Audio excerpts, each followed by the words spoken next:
ഇന്ന് ഉച്ചയൂണിന് വേണ്ടിയിട്ട് ഒരു സിമ്പിളായിട്ടുള്ളൊരു ഐറ്റം ഉണ്ടാക്കാം കേട്ടോ. കൊണ്ടാട്ടമുളക് എനിക്ക് ജീവനാണ്, അതുപോലെ തന്നെയാണ് എനിക്ക് തൈരും കേട്ടോ. അപ്പോൾ ഈ കൊണ്ടാട്ടമുളക് ആദ്യം ഇങ്ങോട്ട് വറുത്തെടുക്കാമെന്ന് വിചാരിച്ചു. വെളിച്ചെണ്ണ കട്ട പിടിച്ചിട്ട് തണുപ്പായിട്ടേ അതിങ്ങോട്ട് പോരുന്നുണ്ടായിരുന്നില്ല.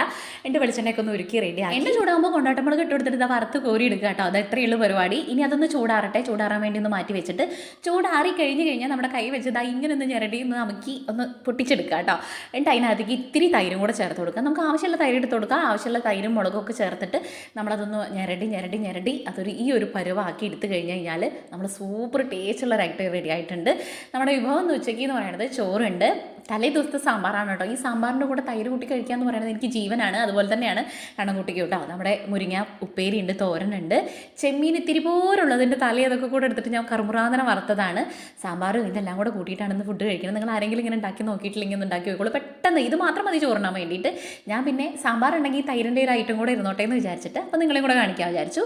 അപ്പോൾ ഇന്നത്തെ വീഡിയോത്തിലുള്ള നിങ്ങളെല്ലാവരും ഫുഡ് കഴിച്ചിട്ടുണ്ടായിരുന്നോ? വീഡിയോ ഇഷ്ടമാണെങ്കിൽ സബ്സ്ക്രൈബ് ചെയ്യുക, ലൈക്ക് ചെയ്യുക, ഷെയർ ചെയ്യുക, കമൻറ്റ് ചെയ്യുക. നാളെ കാണാം. ടാറ്റാ ബൈ, സീ യു.